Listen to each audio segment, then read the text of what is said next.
Hello everyone, welcome back to my channel. I hope आप सभी लोग अच्छे होंगे। आज बहुत टाइम बाद हम इस तरह से वीडियो रिकॉर्ड कर रहे हैं और आज इस वीडियो में हम बात करेंगे नीच भंग राजयोग के बारे में कि अगर आपकी कुंडली में कोई प्लैनेट नीच की राशि में बैठा है तो क्या वो नीच भंग हो रहा है उस प्लैनेट का या फिर नहीं हो रहा। अगर उस प्लैनेट का नीच भंग हो रहा है तो फिर वो प्लैनेट आपको बहुत ज्यादा पॉजिटिव रिजल्ट्स देगा, लेकिन अगर उस प्लैनेट का नीच भंग नहीं हो रहा तो फिर वो प्लैनेट आपके लिए कहीं ना कहीं प्रॉब्लम क्रिएट कर सकता है। तो इसीलिए इस चीज को समझना बहुत ज्यादा इंपॉर्टेंट है। आज इस वीडियो में हम 3-4 टेक्निक्स के बारे में बात करेंगे, तो इसीलिए आई रिक्वेस्ट आप इस वीडियो को एंड तक जरूर देखिए।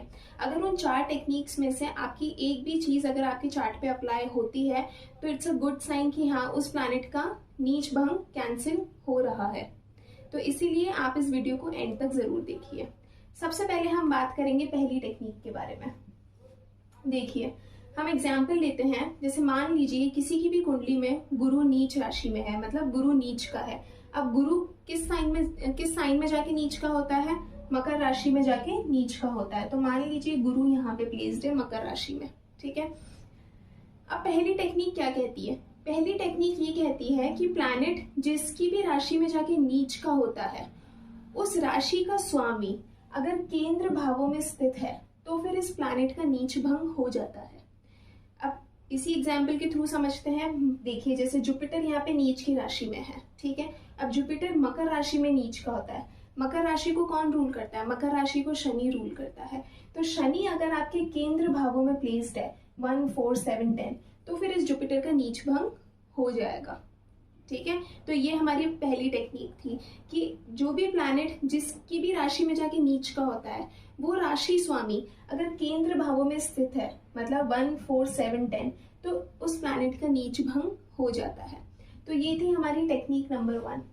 अब हम दूसरी टेक्निक के बारे में बात करेंगे। देखिए, दूसरी टेक्निक क्या कहती है कि जब कोई भी प्लैनेट नीच राशि में जाता है, ठीक है।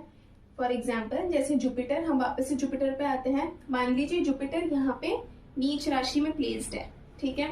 अब इस राशि, अब जो मकर राशि है, ठीक है, मकर राशि का स्वामी कौन है? शनि। तो शनि की अगर कहीं से भी जुपिटर पे दृष्टि पड़ रही है तो भी ये नीच भंग हो जाएगा, ठीक है। तो भी ये नीच भंग हो जाएगा। फॉर एग्जाम्पल अगर शनि यहाँ पे बैठा है, ठीक है, शनि अगर यहाँ पे प्लेस्ड है तो एक तो केंद्र में तो है, वो तो वैसे भी नीच भंग हो गया है। लेकिन अगर मान लीजिए शनि यहाँ पे, तो शनि की 7वीं दृष्टि जुपिटर पे पड़ रही है तो जुपिटर का यहाँ पे मतलब गुरु का यहाँ पे नीच भंग हो जाएगा। अब मान लीजिए शनि यहाँ पे प्लेस्ड नहीं है, ठीक है, शनि मान लीजिए यहाँ पे प्लेस्ड है तो क्या जुपिटर का नीच भंग होगा? हाँ, जुपिटर का यहाँ पे भी नीच भंग हो जाएगा क्योंकि शनि यहाँ पे अपनी 3वीं दृष्टि से 1, 2, 3 तीसरी दृष्टि से गुरु को देख रहा है, ठीक है। तो ये थी टेक्निक नंबर 2 कि जब कोई सा भी प्लैनेट जिस भी राशि में बैठ के नीच का होता है उस राशि का स्वामी अगर उस प्लैनेट से दृष्टि संबंध बना लेता है तो उस प्लैनेट का नीच भंग हो जाता है। तो ये थी हमारी टेक्निक नंबर 2। अब हम तीसरी टेक्निक के बारे में बात करेंगे। देखिए, अगर कोई सा भी नीच का प्लैनेट, ठीक है, मतलब नीच राशि में अगर कोई प्लैनेट बैठा है, ठीक है, और अगर वो प्लैनेट 3रे घर में, 6ठे घर में, 8वें घर में और 12वें घर में बैठा है, मतलब यहाँ पे इन घरों में बैठ के अगर वो प्लैनेट नीच का हो गया तो वो नीच भंग ऑटोमेटिकली हो जाता है, ठीक है। जैसे मान लीजिए बुध मीन राशि में जाके नीच का होता है, ठीक है, बुध मीन राशि में जाके नीच का होता है और बुध अगर आपके 12वें स्थान में प्लेस्ड है तो बुध का यहाँ पे नीच भंग हो जाएगा, ठीक है। कोई भी डेबिलिटेटेड प्लैनेट, मतलब कोई भी ऐसा ग्रह है जो कि नीच की राशि में बैठा है और वो 3रे घर में हो, 6ठे घर में हो, 8वें घर में हो या फिर 12वें घर में हो तो उस प्लैनेट का नीच भंग हो जाता है। अब हम बात करेंगे टेक्निक नंबर 4 की। तीसरी टेक्निक हमने समझ ली है, अब हम चौथी टेक्निक के बारे में बात करेंगे। देखिए, अभी जो 4th जो टेक्निक है इसको समझना थोड़ा सा डिफिकल्ट है, ठीक है। आप समझने की कोशिश करना, मैं बहुत आराम से एक्सप्लेन करूंगी। चौथी टेक्निक ये कहती है कि मान लीजिए गुरु आपकी नीच राशि में बैठा है, ठीक है, गुरु आपकी कुंडली में नीच का है, ठीक है। अब गुरु जिस राशि में बैठा है, मतलब शनि की राशि में बैठा है, ठीक है। अब शनि जिस राशि में जाके उच्च का होता है, ठीक है।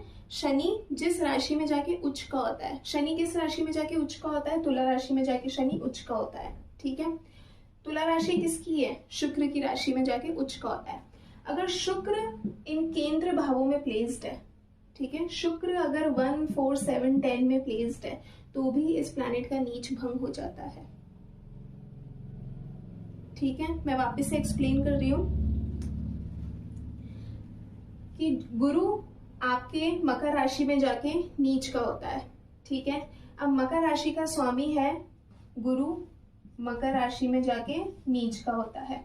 अब मकर राशि का स्वामी है शनि, ठीक है, शनि मकर राशि का स्वामी है। अब शनि किस साइन में जाके उच्च का होता है, शनि तुला राशि में जाके उच्च का होता है, मतलब लिब्रा साइन में उच्च का होता है। और लिब्रा साइन को रूल कौन करता है, शुक्र रूल करता है।